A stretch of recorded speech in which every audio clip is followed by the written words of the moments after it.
Hey, I'm Samantha. You won't believe what my sister did after our grandparents died. She called me a parasite, accused me of stealing from the family, but in just 3 days, she was the one thrown out. The real betrayal? It wasn't just about the inheritance, it was about everything I never knew was being taken from me. My own flesh and blood set me up to lose it all. But guess what? It backfired. Keep watching to find out how I finally took control and why my sister didn't see this coming. Hook 2. My family tore me apart after our grandparents passed, and my sister, she called me a parasite, tried to make me the villain. But just days later, she was out of the house, forced to leave everything behind. What they didn't know was that everything they thought they had control over, I was about to take it all back. But this wasn't just about money. It was about reclaiming my life. Stick around to see how this shocking twist unfolds. I stepped up to the front door of the house, my heart beating just a little too fast, the cold air biting at my cheeks. It wasn't the kind of cold you feel when you're outside, but the kind you feel when you've been forced into something you didn't want, something you'd been avoiding.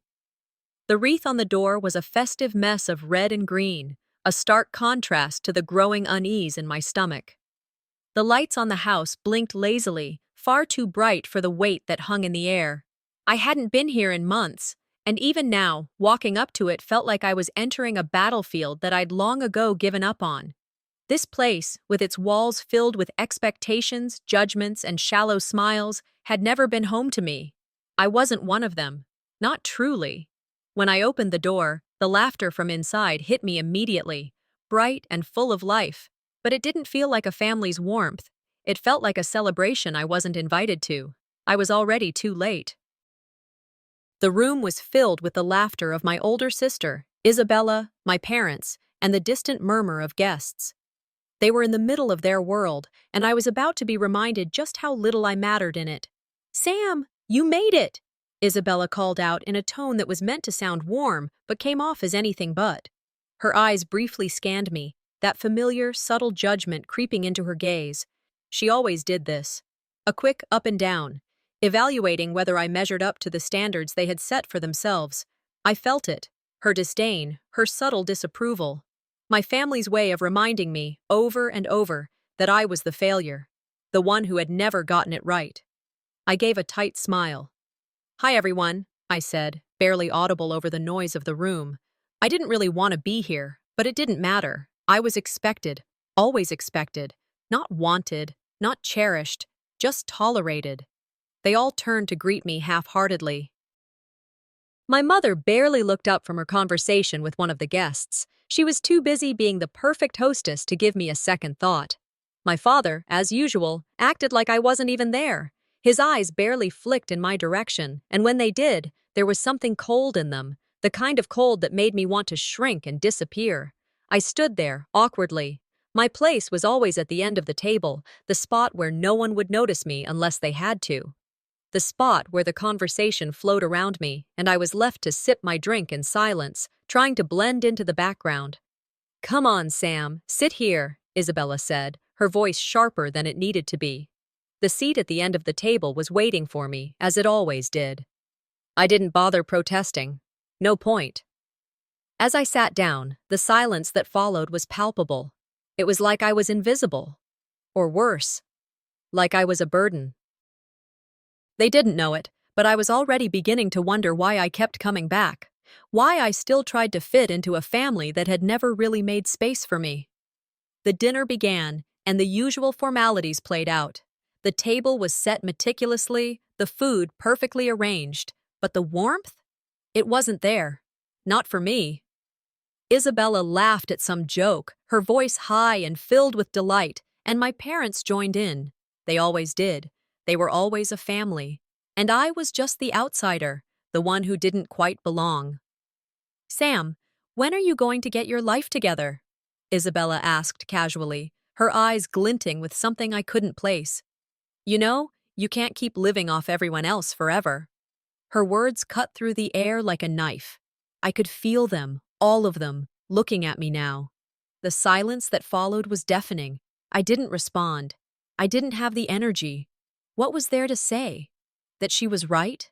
That I'd failed again? But her words lingered, burning me inside. Parasite. She had called me a parasite. It was the same old thing, the same old routine. I was always the one who never did enough, never quite measured up. My father, his eyes still distant, added, "You can't keep relying on us, Sam. You're not a kid anymore. You need to figure things out." His voice was low, almost cold, and I could feel the weight of his disapproval like a weight pressing down on my chest. I bit back the sharp retort that threatened to spill out. Instead, I swallowed it down, letting it burn my throat. They never saw me. Not really. They didn't understand. But there was no use explaining it to them, was there? I had been doing this dance for years. I could feel the anger building, but I kept it inside. I had to. I couldn't let them see how much it hurt, how much their words affected me. It wasn't worth it, but oh, how I wanted to scream, how I wanted to stand up and tell them just how wrong they were. Instead, I sat there, my stomach a knot of frustration and sorrow. This was what I had become. This was what I was destined to be, the one who never measured up, the one who had to fight for a little bit of attention, and still, I stayed. After dinner, I retreated to the quiet room upstairs. The walls were filled with memories, ones I had tried to forget, ones that had haunted me since childhood. I looked out the window, the night pressing in, and I thought about everything that had led me here. My relationship with Isabella, my parents, how I had always been overshadowed by her success, how she had always been the one to shine while I faded into the background. I stood there, staring at my reflection in the dark window, and for the first time in years, I let myself think about what I wanted, what I really wanted. My thoughts were interrupted by a voice calling from downstairs. It was my father, the same man who had barely acknowledged my existence all evening. I took a deep breath, steadying myself. The confrontation was coming. I walked back downstairs, my legs heavy, my heart racing. When I entered the living room, my father was sitting in his chair, waiting. He didn't look at me when I walked in. His gaze was fixed on the fire. "Sit down," he said, his voice formal. "We need to talk about your future." I sat down, the tension in the room thickening with every passing second. I knew what was coming. "You can't keep living like this, Sam," he began, his tone flat. "It's time to grow up. You need to take responsibility for your life. You've been relying on us for far too long." I listened, but the words didn't hit me the way they once had. Instead of feeling small, like I usually did, I felt something else, something that hadn't been there before, a flicker of defiance. "You've had your chance, Sam, but it's time you figured it out. We've been patient, but this has gone on long enough." I could feel the anger building. But more than that, I could feel the frustration. The years of silently taking everything they threw at me, the years of trying to be the person they wanted me to be. I was tired. And for the first time, I didn't want to be that person anymore. I stood up, my heart pounding. "I'm not going to be what you want me to be," I said, my voice low but steady. "I don't owe you anything." His eyes flicked to mine, but there was no surprise. Just a cold, distant acknowledgement of something he couldn't control. I turned and walked out of the room, the weight of his words still lingering in the air. But something had shifted in me. A small spark, a tiny flame of defiance that I didn't know I had. And I realized, maybe for the first time, I didn't need their approval. I never had. The morning after the dinner felt like a heavy weight pressing on my chest. I woke up in my old bedroom, the one that always felt more like a museum of my past than a place I could ever truly call home.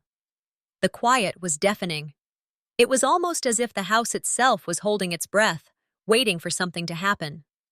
The laughter and chatter from the night before were long gone, replaced by a silence that felt suffocating. I could still hear Isabella's words echoing in my mind, cutting through the stillness like a blade. Parasite. I couldn't get rid of the sting, no matter how hard I tried. It wasn't new, but it never failed to hit me in the same way. I had spent my whole life trying to prove that I wasn't the screw-up they all thought I was, and yet, here I was again, reduced to nothing more than a disappointment in their eyes. I turned over in bed, burying my face in the pillow for a moment, trying to drown out the thoughts that kept circling in my head. But it didn't work. The words kept playing on repeat. Every insult, every judgment, all the things I'd ever tried to escape. It all came rushing back. And there, in the midst of it all, was that feeling of isolation. I wasn't just alone in this room, I was alone in this family. I rolled out of bed, the floor cold against my feet as I stood up. The house felt even emptier in the morning light. I walked out into the hallway, the walls lined with pictures of better days, moments that seemed so distant now. The kind of moments where I could pretend that maybe, just maybe, I was part of something real. As I passed the kitchen, I heard my parents talking in hushed voices. I didn't have to listen closely to know what they were discussing. It was always the same thing. Me. My future. How I wasn't living up to their expectations. They'd probably been talking about it for years, talking about what to do with me, how to fix me. I couldn't help but overhear snippets of their conversation. My mother's voice, sharp as ever, was barely a whisper. She needs to get a job, something that actually makes a difference. She can't keep relying on us. Let her figure it out, my father replied, his voice more distant than usual. She's not a child anymore. I stood frozen in the doorway, my heart sinking as I heard it all. They were already making decisions for me, again. They didn't even bother to ask me what I wanted. They didn't care. They never had. I turned and walked away, my footsteps echoing down the empty hallway. I felt a burning anger building inside of me, but I wouldn't let it out, not yet. I wasn't ready to explode, not with them, but I couldn't stand it anymore. I was done being ignored, done being talked about as though I didn't exist, done with being the family's dirty little secret. As I walked back into the living room, my phone buzzed in my pocket. I pulled it out, and there it was. A message from Isabella. It's not my fault you failed. The words hit harder than I expected. A quick surge of anger shot through me, followed by a deep, burning sense of betrayal. She was right, of course. To them, I was the failure, the one who had never been good enough. But her words didn't hurt as much as they used to. This time, there was something else, something colder, something more determined. I wasn't going to cry, not anymore. I was tired of feeling small, tired of feeling like I didn't matter. And for the first time in a long time, I realized something. If I was going to fix anything, it wasn't going to be for them. It was going to be for me.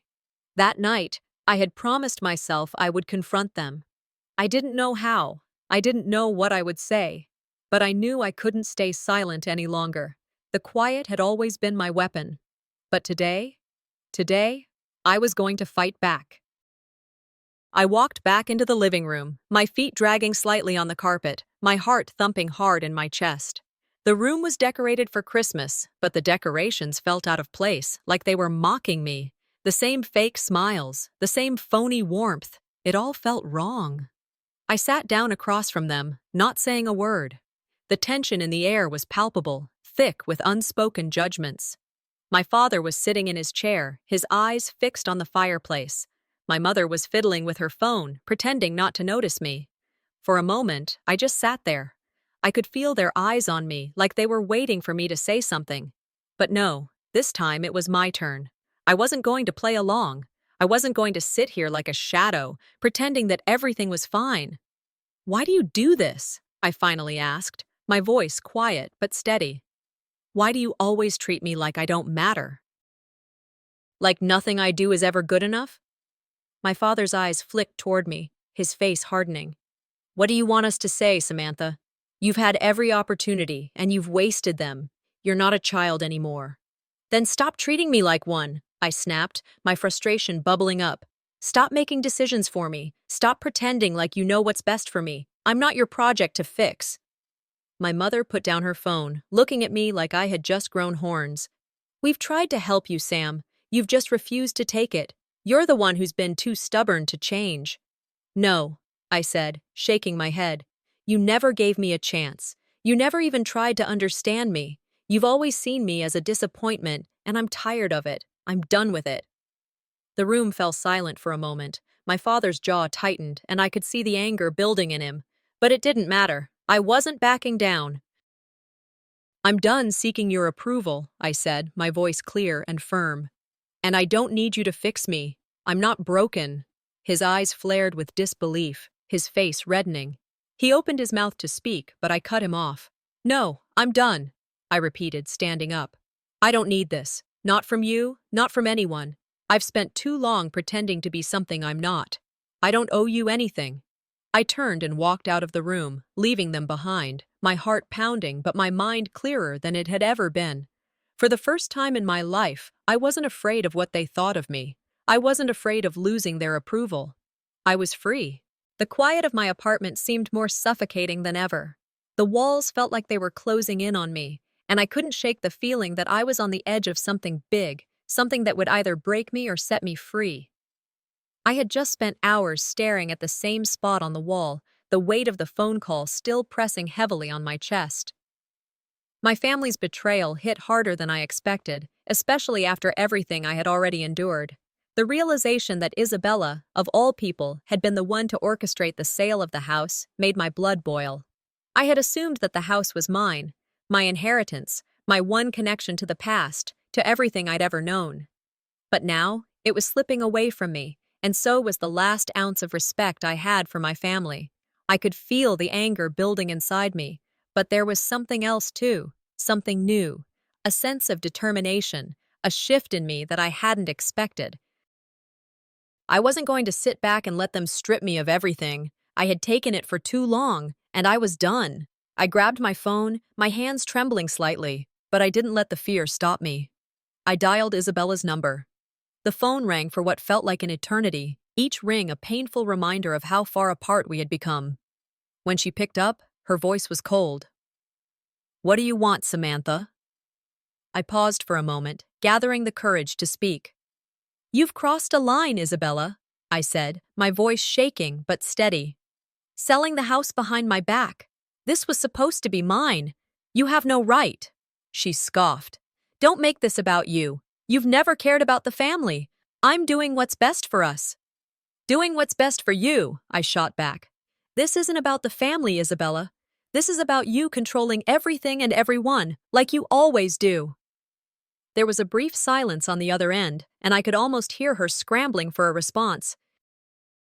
"You don't understand," she said, her voice laced with the usual condescension. "I had to do it. You wouldn't have known what to do with the house anyway." "No," I said firmly. "I'm done being the scapegoat, Isabella. I'm done playing the part of the failure. You've lied to everyone, and I won't be part of it anymore." Her voice rose, her irritation clearly building. "You think you've won? You have no idea what you're up against." "I don't need to win," I said, my words cutting through the tension. "I just need to stop pretending I'm not good enough for you." There was another pause, and I could feel her simmering on the other side of the line. Then, in a huff, she snapped, "You don't know anything, Samantha," before hanging up. The click of the phone made the silence around me feel even heavier. My heart was racing, but there was a sense of clarity now that I hadn't felt before. I had spoken up. For the first time in years, I had fought back, and it felt good. I wasn't going to let her or anyone else control me anymore. I stood there for a moment, letting the adrenaline ebb away, and then I grabbed my coat. I needed some air. I needed to think. As I stepped out of my apartment, I walked through the familiar streets of the neighborhood, trying to clear my mind. But the more I walked, the more everything started to click into place. I passed the old park where I used to play as a child. It seemed so small now, so insignificant compared to everything that had happened. And yet there it was, a reminder of who I used to be. Someone who was full of dreams, someone who believed she could make something of herself. But somewhere along the way, I lost that. I let my family's expectations swallow me whole, let their words chip away at my confidence. But not anymore. I stopped at a bench and sat down, taking in a deep breath. The cold air stung my lungs, but it was exactly what I needed. I needed to remember who I was before everything else. I wasn't just a daughter in a family that never accepted me. I wasn't just the one who had failed. I was more than that. As I stood up to leave, my phone buzzed in my pocket. I pulled it out, expecting a message from Isabella, but it wasn't her. It was from my lawyer. "We've found discrepancies in the paperwork regarding the house. We may have a case here." I stared at the message, my heart pounding. This was it. This was the break I needed. I wasn't just fighting for a house anymore. I was fighting for my future, for my dignity, for my right to exist outside the shadow of my family's expectations. I smiled to myself, the determination setting in. This was only the beginning. I had a long way to go, but I wasn't going to back down. I had a fight ahead of me, and for the first time in my life, I wasn't afraid of it. Later that day, my parents called. I could hear the disappointment in their voices, but this time, it didn't faze me. They wanted to guilt-trip me, to make me feel like I was ruining everything. They reminded me of the family legacy, how I was jeopardizing it with my actions. But then, my mother said something that caught me off guard. She sounded almost vulnerable. "I've always felt pressured to side with Isabella," she admitted. "I never had the courage to stand up to her. But maybe I should have. It wasn't much, but it was something. It was a crack in the wall, a tiny sliver of truth breaking through. But it wasn't enough. I knew that now. I couldn't rely on them, not anymore. I had to do this on my own. If you think I'm going to stop now, you don't know me at all," I said, hanging up the phone with finality.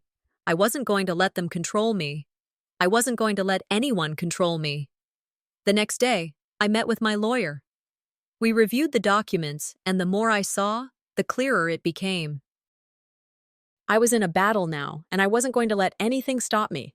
"You've got a case," the lawyer said, "but it's not going to be easy." I nodded, taking a deep breath. This was the moment. I wasn't just fighting for a house. I was fighting for my life. I had nothing left to lose. As I left the lawyer's office, I felt the weight of everything settle in. This was real. The battle was just beginning, and I wasn't going to stop until I had won. "This is it," I whispered to myself, stepping out into the cold air once again. There's no turning back now. The sterile scent of the lawyer's office made my stomach churn. The fluorescent lights overhead hummed faintly, filling the otherwise silent room. It felt like I was sitting at the edge of a cliff, teetering between everything I had once known and a future I was still struggling to grasp. The stakes were higher than I'd ever imagined, but I knew there was no going back. "You've heard the news, right?" My lawyer's voice cut through the silence. He was a middle-aged man with gray in his hair, his face a mixture of exhaustion and determination. "Isabella's filed for an injunction." I nodded slowly, trying to keep the frustration at bay. An injunction. That meant she was trying to freeze the entire estate. Everything I'd been fighting for, all my progress, could be halted in its tracks. It wasn't a surprise, but it stung nonetheless. "This is going to delay things," he continued. "She's trying to block you from taking control of the house and the rest of the estate." A sense of anger and helplessness surged through me. How could she do this? I wasn't just fighting for the house anymore. I was fighting for my place in the world, for some semblance of control over my own life. The idea that Isabella could pull me back into their game, twist everything I'd worked for, felt like a slap in the face. I clenched my fists. "We'll fight it," I said, my voice steady, though my heart was pounding. "I'm not backing down." The lawyer looked at me with a somber expression. "It's not going to be easy, but we have a strong case. We just need to keep pushing forward.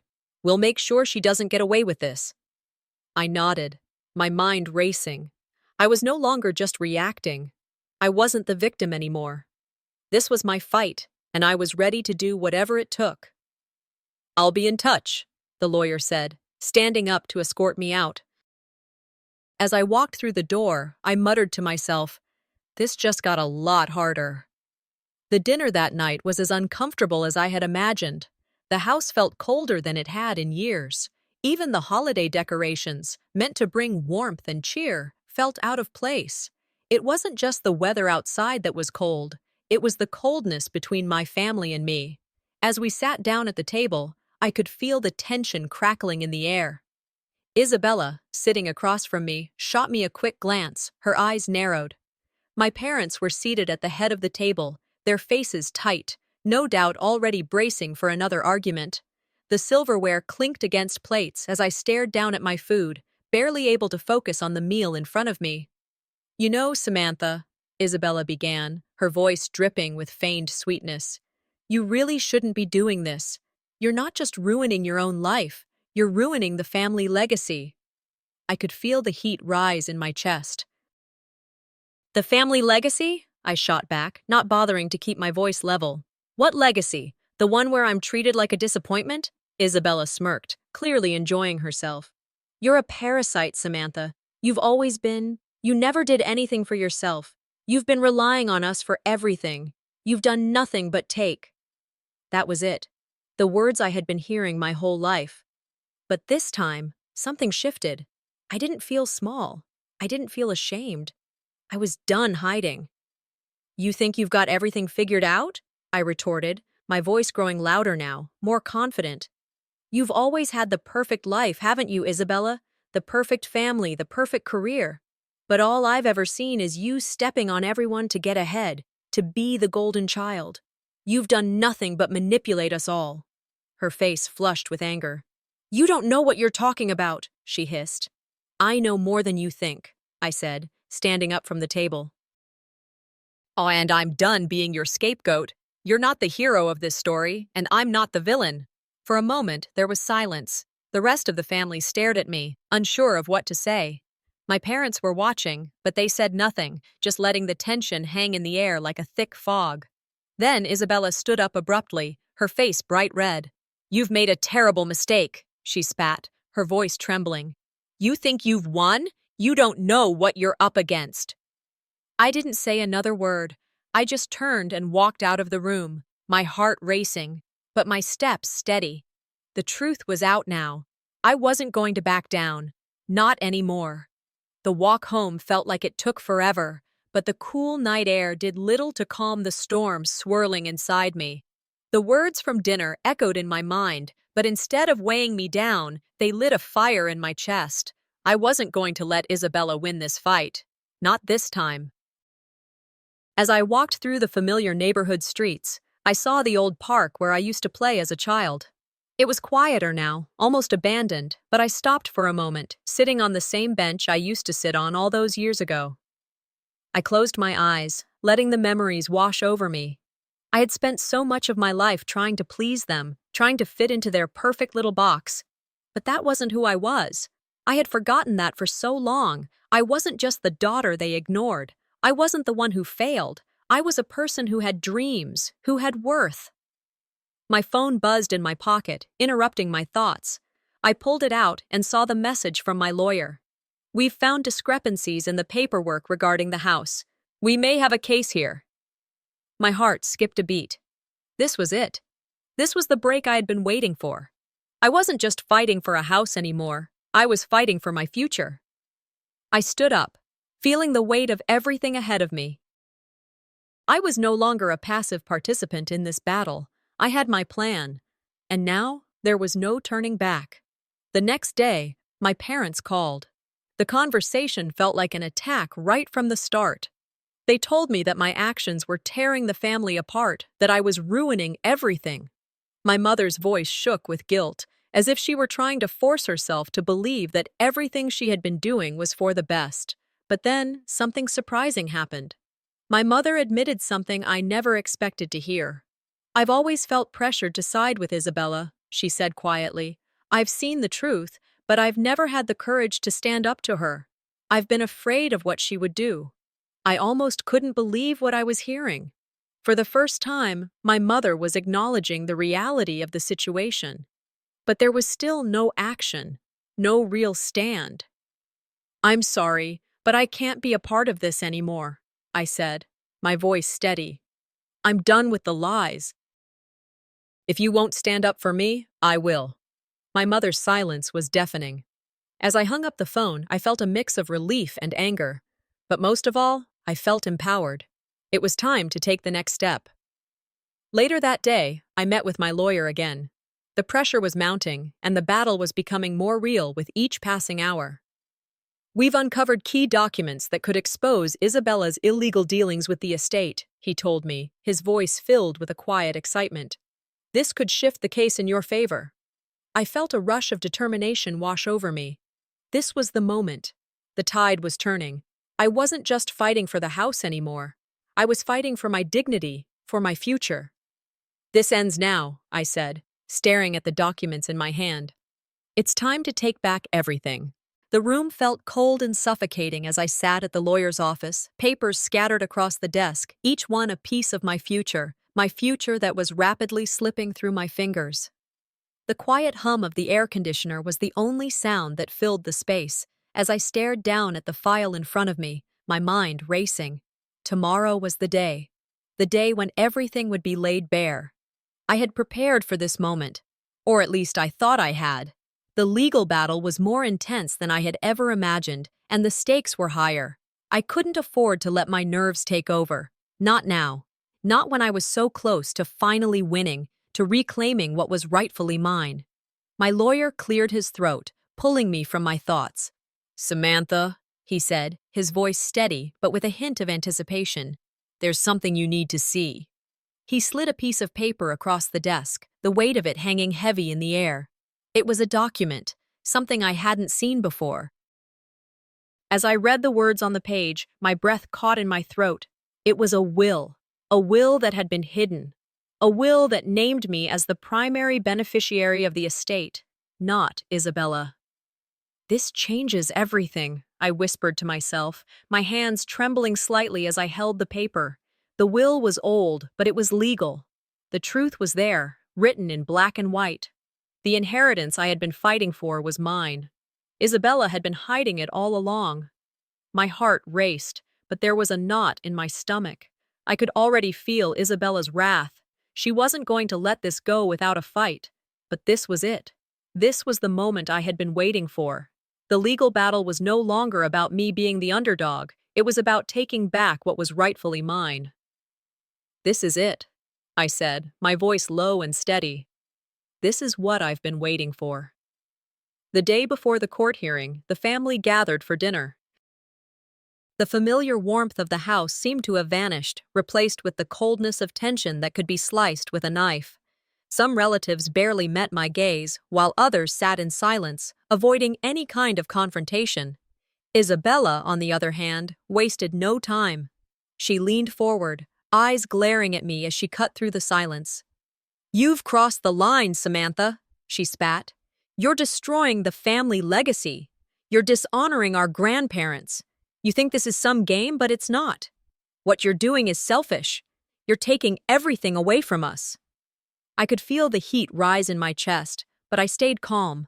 I wasn't going to let her win by dragging me into her web of lies. "You're the one who's been destroying this family," I said, my voice unwavering. "You've lied, manipulated, and stolen for years. This legacy isn't about you. It's about what our grandparents wanted. I'm not going to let you rewrite their will just because you want more." "This isn't about you anymore." Isabella's face contorted with rage. She stood up abruptly, slamming her hand down on the table. "You have no idea what you're doing, Samantha. You're making a huge mistake." Her words stung, but I wasn't the same person I used to be. I wasn't backing down anymore. "I know exactly what I'm doing," I said, my voice calm but firm. "I'm fighting for what's mine." As she stormed off, leaving the table in chaos, I felt a small sense of victory. It wasn't over, not by a long shot, but for the first time, I felt like I was finally taking control of my life. The next day, the courthouse loomed before me like a fortress. The cold stone steps seemed to stretch on forever as I made my way up, my heart racing in my chest. The tension was almost unbearable, but I refused to let it show. Inside, the courtroom was buzzing with activity, but I felt like I was in a bubble, separated from the world outside. The only thing that mattered now was the case. It was time to face Isabella and her lawyer, and everything that had been hidden would finally come to light. But just as I thought I had a clear shot, Isabella's lawyer stood up, making a bold statement that caught me off guard. "She's forged the will," he claimed. "We have reason to believe the document she's presenting is a fake." The words hit me like a punch in the gut. How could they accuse me of something so outrageous? It was a desperate move, but I didn't panic. I knew this was coming. "Objection," my lawyer said immediately, standing up and facing the judge. "The will is authentic. We have a witness who can confirm its validity."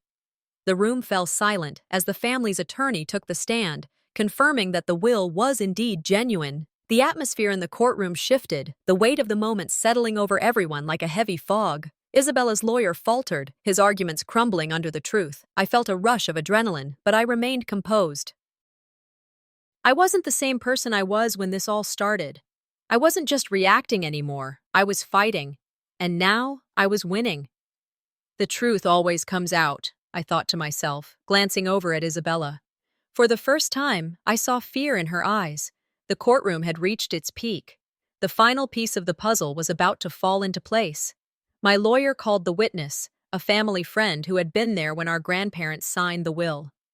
The witness testified, confirming that Isabella had manipulated our grandparents, pushing them to change the will to favor her.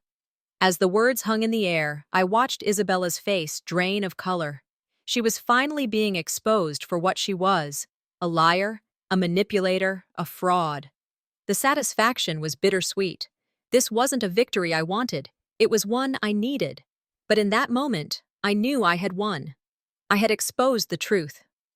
Isabella stood, her face pale with rage. "You may have won this round," she hissed, "but this isn't over." The weight of the court session pressed down on me as I sat in my apartment that night, the victory feeling hollow. The legal papers were scattered across the coffee table, the case technically over, but the emotional toll it had taken on me was far from finished. The phone rang. It was my mother. Her voice cracked as she spoke. "Samantha, I've always known the truth. I just never had the courage to speak up. I'm so sorry." The words stung, but I didn't have the energy to cry anymore. The truth had come out, but it had cost me more than I ever imagined. My family was shattered, and even though I had won the battle, the cost was far greater than I had anticipated. "I appreciate you telling me, Mom," I said, my voice low. "But I've already lost so much. I don't know if I can fix this." I ended the call, the silence in my apartment feeling heavier than ever. I had won the case, but the personal damage, there was no coming back from that. "I won the battle," I whispered to myself, "but I'm not sure what I've truly gained." The weight of the previous day's court victory still hung heavily in the air. I sat alone in my apartment, surrounded by piles of papers, legal documents, and the crushing realization that winning in court hadn't solved anything. It was just the beginning. I thought that when the truth came out, things would change. But now, all I had was a bitter victory, and the family I had fought for, still shattered beyond repair. It wasn't just the court case, it was the years of manipulation, the years of silence from the people who were supposed to protect me. I had won, but at what cost? The emptiness was suffocating. Then, the letter arrived. I hadn't been expecting it. I never thought anyone from my family would reach out to me after everything that had happened. I opened the envelope carefully, almost afraid of what it might say.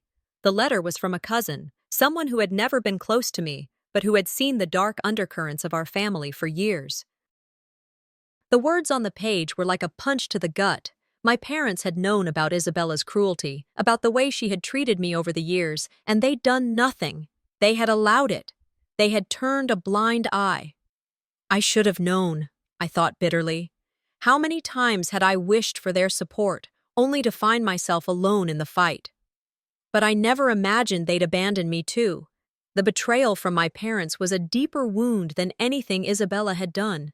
This was the family I had fought for, the people I had hoped would stand by me.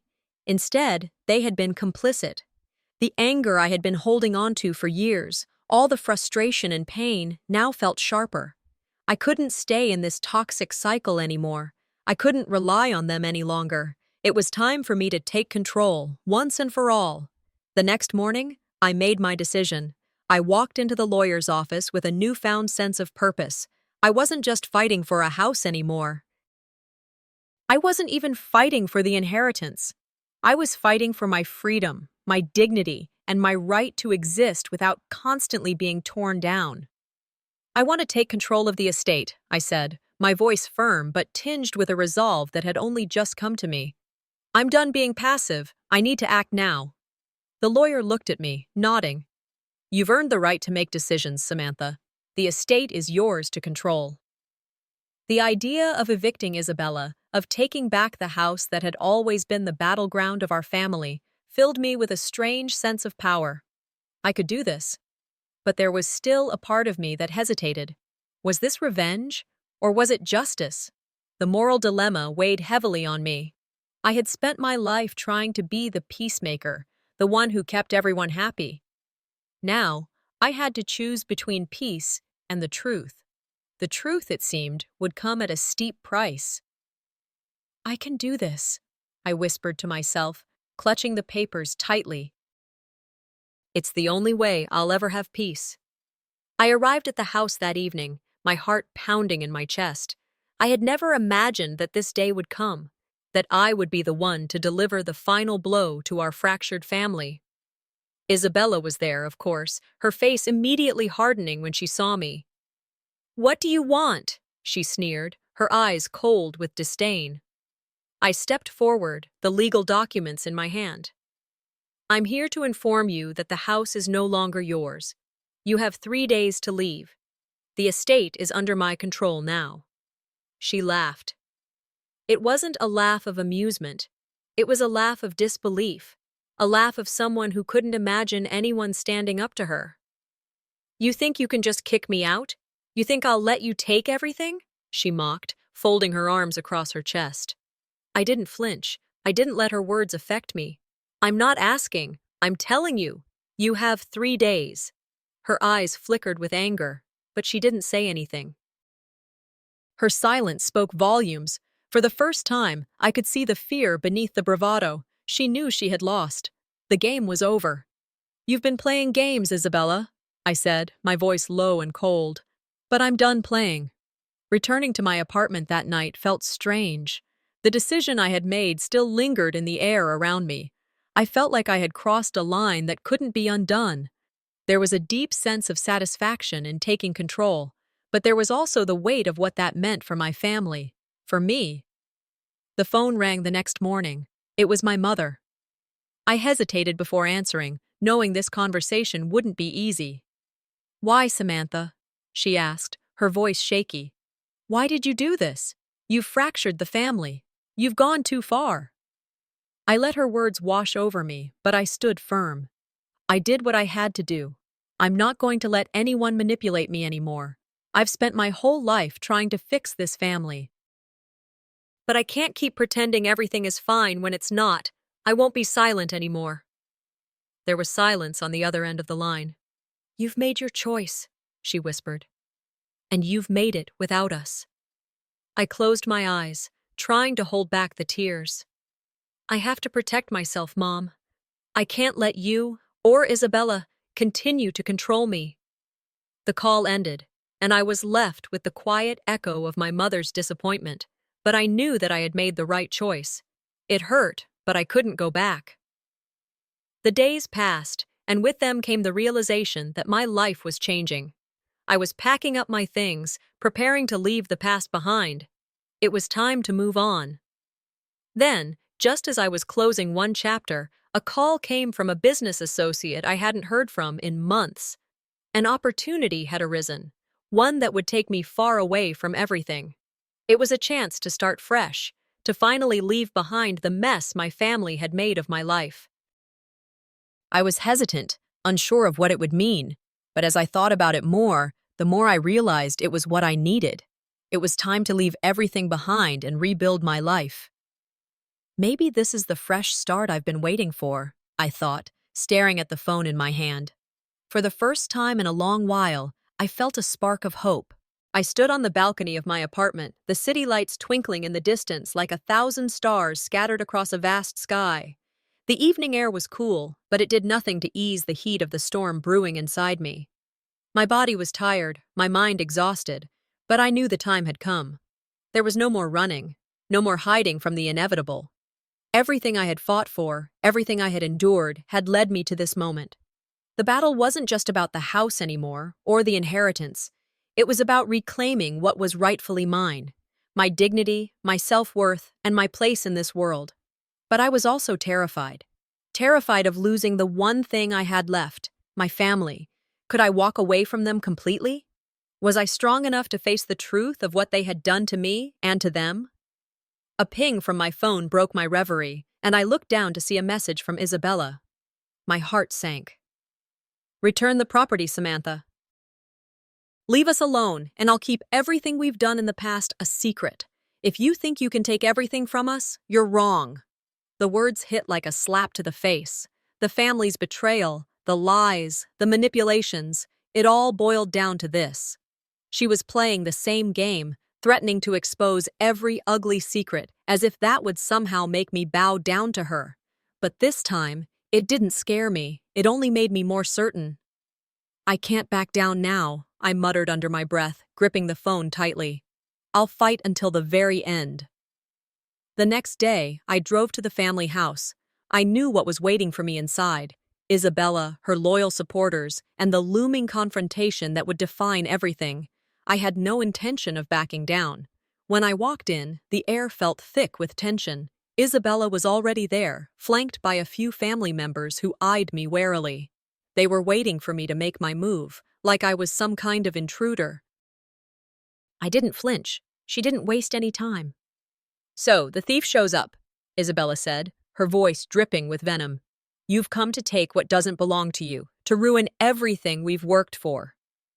I stood my ground, my back straight, and met her eyes. I'm here to set the record straight, I said calmly. What you've worked for, Isabella, is built on lies and manipulation, and I won't stand for it any longer. Isabella sneered, trying to paint me as the villain. She was good at it. But I was done playing her game. I pulled out the legal documents, the proof that I was in control now, and I laid it out for everyone in the room. Let's get one thing straight, I said, my voice unwavering. I'm not here to steal anything. I'm here to take back what's mine. And the truth is, this house, this family's legacy, it was never yours to begin with. The room went quiet.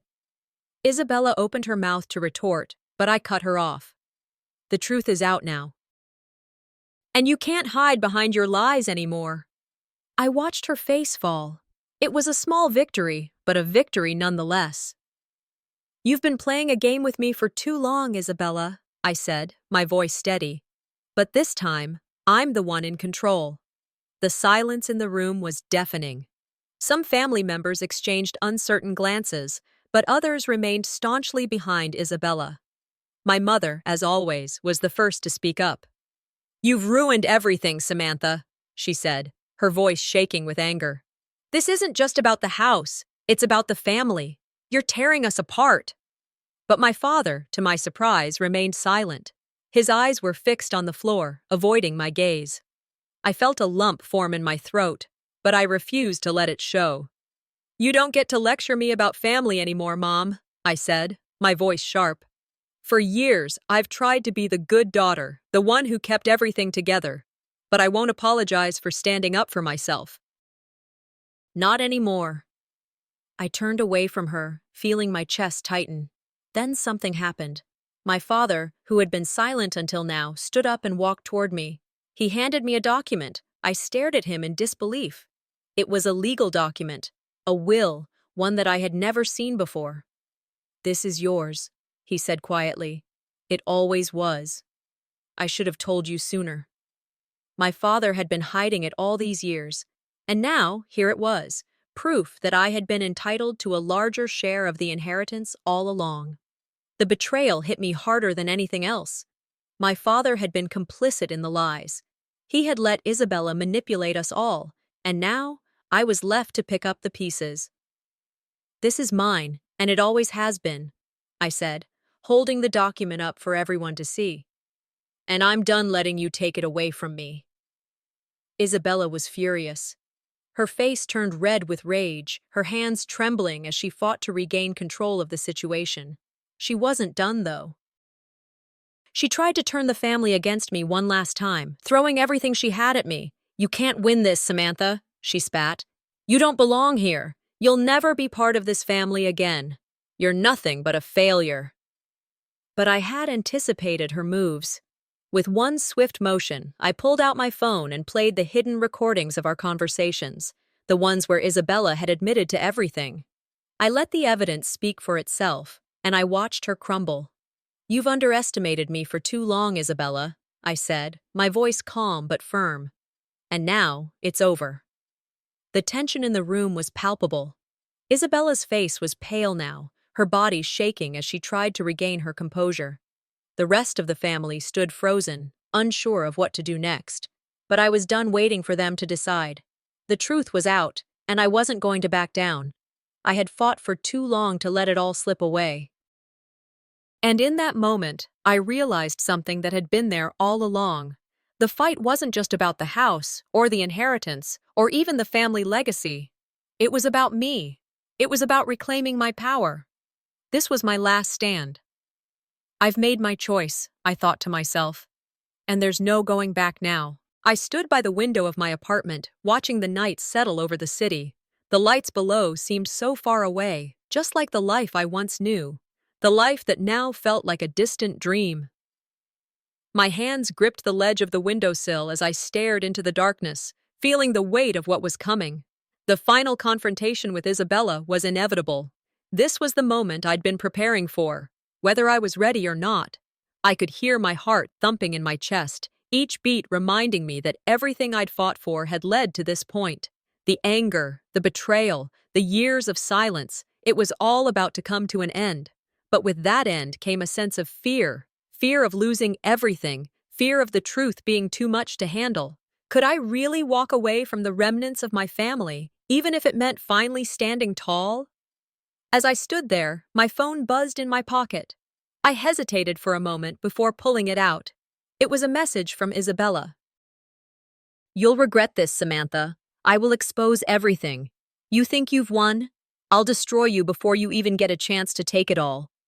I stared at the message, my chest tightening. It wasn't just a threat, it was personal. Isabella was pushing me to the edge, and for the first time, I realized something. This wasn't just about inheritance or property, it was about my freedom. Enough, I thought. Enough of living in her shadow. "I can't back down now," I whispered to myself, my fingers tightening around the phone. "I'm done being your pawn." I arrived at the family house the next day, the weight of the moment settling heavily on my shoulders. Isabella was already there, surrounded by the few family members who still supported her. The tension in the room was palpable. I could feel their eyes on me, each one weighing me, judging me, waiting for me to make my move. Isabella wasted no time. "There she is, the traitor," she sneered, her voice dripping with disdain. "The one who's been plotting against us, stealing from the family." I stood tall, unflinching. "No more games." "I didn't come here to steal anything, Isabella," I said, my voice steady. "I came here to put an end to your lies, to expose the truth." Her eyes flickered with a brief flash of anger before she tried to turn the rest of the family against me. "Samantha has been manipulating all of you," she cried. "She's been planning this for years, trying to take what's ours. Don't let her fool you." But I was ready. I stepped forward and pulled out the evidence, the recordings, the documents, everything I had gathered to expose her. The room fell silent as the truth came to light. With a calm that surprised even me, I addressed them all. "I'm not the one who betrayed this family, Isabella," I said.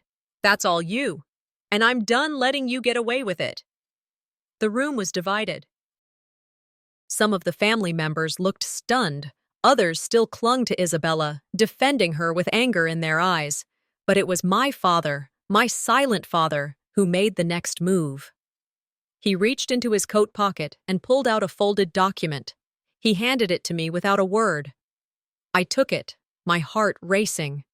It was the will that had been hidden away, the one that confirmed I was always entitled to more than I had ever received, the proof I had been searching for. My father's complicity in the deception was now clear. "This was always mine," I whispered, looking at the document in my hands. "And now it's time to take back what's rightfully mine." The weight of the moment hit me. The man I had hoped would stand by me had betrayed me just like everyone else. But now I had the power. Now I could finally walk away from this. Isabella, desperate to hold on to her power, lashed out one last time. "You think you can just take everything from me?" she yelled. "You don't belong here. You're unstable. You're not fit to control this estate. You're just a little girl playing dress-up." I wasn't surprised by the attack, but I was ready. With a calm and steady hand, I pulled out my phone and played the recordings. The ones where Isabella had been caught in her own words, admitting to everything. The lies, the manipulation, the control. The room grew quiet again, but this time the silence was different. Isabella's face drained of color as she realized the game was over. "This is over, Isabella," I said, my voice low and steady. "You've lost." The battle had reached its peak. I could see the conflict in the eyes of my family, torn between loyalty and truth. But I knew that this was the moment I had to make the ultimate decision. The inheritance was within my reach. The power, the control, it was all mine for the taking. But at what cost? I thought about everything I had been through, the years of silence, of fighting for my place. And in that moment, I realized something important. My true freedom wasn't in the wealth or the power. It wasn't in the inheritance. It was in walking away from it all. "I don't want it," I said, surprising everyone in the room. "I don't need it." I handed the document back to my father, the one thing that would have solidified my place in this family. "I'm done. I'm walking away." The weight that had been on my chest for so long began to lift. The future was uncertain, but it was mine to shape now. For the first time, I was choosing myself over everything else. As I walked away from the family, from the legacy that had held me captive for so long, I felt a sense of relief I had never known before. I was free. I had fought for my dignity, my truth, and now I was ready to face whatever came next. "I'm free," I thought, a smile tugging at the corners of my lips. "And no one can take that away from me." I sat in the small, peaceful apartment that had quickly become my sanctuary. The walls were bare, save for a few simple decorations, and the space felt vast in its simplicity. This was my fresh start. The life I had been clinging to for so long, one shaped by pain and betrayal, was behind me now. But even as I sat in the stillness, the echoes of the past lingered. My family, the lies, the manipulation, it was all still there, like shadows that refused to leave. The past few weeks had been a blur of emotions. I'd fought a battle I never expected to win, and I had come out the other side battered but free. The relief was there, but so was the heaviness, the scars of everything I had endured. I was stronger, yes, but I was also scarred in ways I was only beginning to understand. As I sat there, my phone buzzed. I picked it up without thinking. It was a letter from my father. I unfolded it slowly, my hands trembling as I read his words. He apologized for his role in everything. He admitted to his part in the manipulation, expressed regret, and asked me to reconsider cutting ties completely. He hinted at the possibility of rebuilding our relationship. I put the letter down, staring at it, my mind racing. Anger bubbled up in me, sharp and bitter. He had been complicit in all of it, choosing silence over protecting me. But there was a part of me, a small, vulnerable part, that missed the man who had been my father. I longed for the love I once had, even though it felt like a dream now. I don't know what to do with this letter, I thought to myself, but I know one thing. I can't go back to who I was. A few days later, I met with Sarah at our favorite cafe. It was the kind of place that felt like a warm embrace, a safe space. The smell of fresh coffee filled the air, and the sound of quiet conversations provided a comfortable backdrop. It was a place of comfort in this new world I was creating for myself. We sat at a corner table, sipping our drinks, and I found myself talking about the future, about my career, my life, the possibilities that lay ahead. For the first time, I felt like I had the chance to build something entirely mine. "You know, there's a job offer on the table," I said, stirring my coffee. "It's a big move, a fresh start. It would mean leaving everything behind, my family, the life I've known." Sarah looked at me thoughtfully, her eyes full of understanding. "That sounds like a dream come true, Sam. But I know it's not easy. You've spent your whole life trying to make things work with them." I nodded, feeling the weight of her words.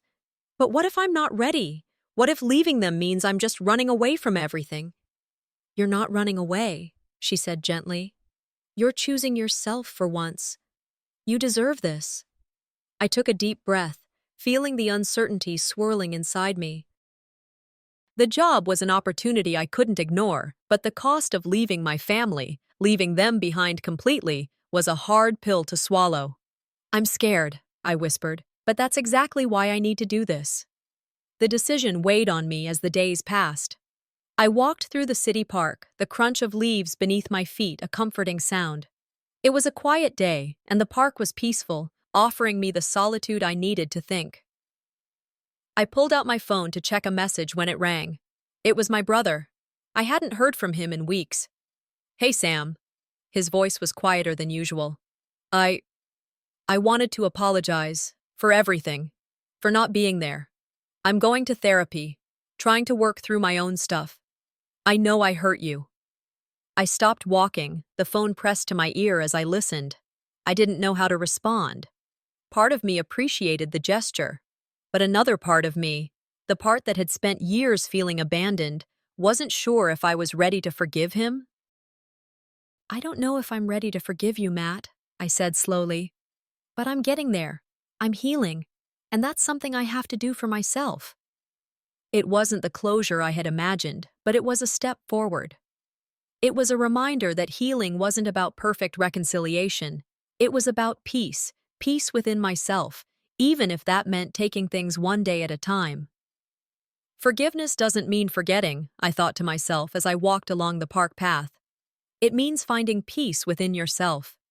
Packing my things felt strangely liberating. Each box I filled felt like a step away from my past. I wasn't running, I was choosing. As I packed the last of my clothes, my phone rang again. It was my mother. "Sam, I know things have been hard," she started, her voice soft. "But we want to invite you to a family gathering. Things have changed. We've been talking. Maybe we can try again." I stared at the phone, my heart pounding. A part of me wanted to say yes, to go back to the way things were, but I knew better now. "I'm not coming back," I said firmly, my voice steady. "I've made my choice. My future is ahead of me. I'm not going to keep living in the past." The silence on the other end of the line was heavy, but it didn't make me waver. I'm not running away. I'm choosing to walk toward something better. The day I left for my new job, I felt a mixture of excitement and sadness. As the plane touched down in my new city, I took a deep breath. The city was bustling, full of energy, and for the first time in a long while, I felt like I could breathe. I stepped off the plane, the weight of my past slipping away bit by bit. I looked around, taking in the newness of it all. And then, out of nowhere, I saw a familiar face in the crowd. "Sam?" It was Emily, a friend from college who had moved to the city years ago.